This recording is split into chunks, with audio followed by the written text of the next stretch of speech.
Жыхар Ліды Александр Царэвіч пагадзіўся часова выйсці са шпіталю, каб сустрэцца з нашымі корэспандэнтамі. Туды ён трапіў пасля сустрэчы з праваахоўнікамі. У 2 гадзіны ночы 24 лютага хлопец выйшаў з клубу «Маяк» і збіраўся паехаць домоў, але не атрымалася. Там, после этой горки лед был. Когда я спускался, я подскользнулся, у меня ноги, получается, разъехались как-то, я упал. Вот, когда я поднимаюсь, у меня все штаны в снегу, там куртка, я прихнулся, и ко мне уже подходят милиционеры. Без тлумачэння прычыны міліцыянты адвялі маладзёна на паркоўку, дзе груба закинули ў аўтамабіль. Моя нога еще не находилась в отсеке, и они дверкой, хлопнули по ней. И потом один из них сказал заломать ногу. И он закинул мою ногу в отсек, и все, и поехали. Экспертыза выявіла ў крыві Александра 1,5 праміля алкаголю. Паводле протоколу ён чапляўся да людзей і парушаў грамадскі парадак. Я сказал, я ничего подписывать не буду, пока не позвоню. И в итоге мне потом прилетает удар в ногу, меня он сбивает. Я в подвешенном состоянии нахожусь.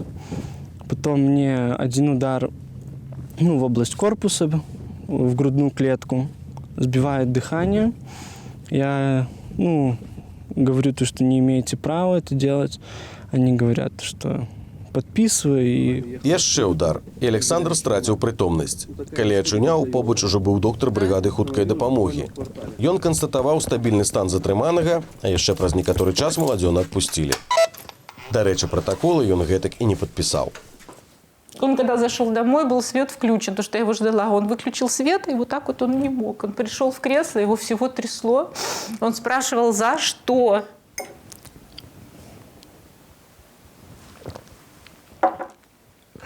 Это такая боль, когда твоего ребенка ни за что. Если виновен, накажи по закону, но не таким образом. Спадарня Святлана перанесла гэткі шок, што трапіла ў лякарню з гіпертанічным крызам. Цікава, але адзін з патрульных, які збіваў нашага героя, былы сусед з лесвічнай пляцоўкі.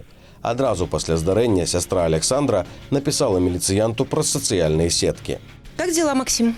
Это Анька Царевич. Давно не виделись. Сашка говорил, видел тебя. Он тебе привет передает. С больнички. Хорошая у тебя работа. Сашка говорил, что тебе очень нравится. Мы рады за тебя. Как-никак росли вместе. В одной песочнице игрались, с одной тарелки ели. Привет. Да, давно. Ситуация получилась поганая, если честно. Оправдываться я не вижу смысла, потому что ты слушала только Сашу и не видела самой ситуации. Прости, что так вышло.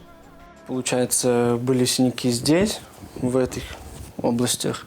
Когда я потерял сознание, то сказали, тянули. Потом шея, здесь был побой такой. В этой части нога, во-первых, болела, а во-вторых, вот здесь вот остались синяки и побои, то, что дверькой, когда забирали, прихлопнули. И все, когда по корпусу били, там ничего не осталось. Там куртка была. Александр паспяховы спартовец. Не раз становіўся прызёрам гарадскіх і рэспубліканскіх спаборніцтваў у плаванні. Да таго ж хлопец планаваў паступаць у акадэмію міністэрства ўнутраных справаў. І, вядома, не чакаў гэткай несправядлівасці ад верагодных калегаў. Буду поступать, буду пробовать, буду доказывать, что справедливость существует. И таких людей будем наказывать. У Лідзе гэта не першы выпадак свавольства міліцыянтаў, пра які стала вядома медыям. 6 гадоў таму праваахоўнікі да беспрытомнасці збілі братоў Ивана и Богдана Шкурков. Молодого человека раздели догола, в машине продолжали избивать. Один из сотрудников милиции начал использовать перцовый газ в задний проход молодого человека.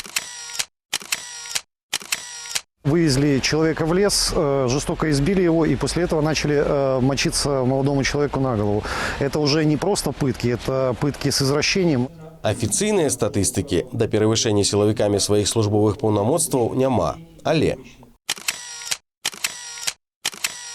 случаи жестокого и бесчеловечного обращения со стороны сотрудников милиции с задержанными имеют систематический характер, потому что 2-3 раза в месяц мы из социальных сетей, из средств массовой информации узнаем о таких фактах. Што рабіць, калі вы сутыкнуліся з перавышэннем службовых паўнамоцтваў сілавікамі? Позиция правозащитного центра «Весна» такова, что необходимо такие случаи придавать огласке и сам процесс написания жалоб освещать в средствах массовой информации. Пасля выхаду з лякарні Александр Царэвіч будзе намагацца давесці няпраўныя дзеянні працаўнікоў Міністэрства ўнутраных справаў. Літчанін пакуль яшчэ верыць, што свавольства міліцыянтаў у Беларусі вынятак, а не заканамернасць.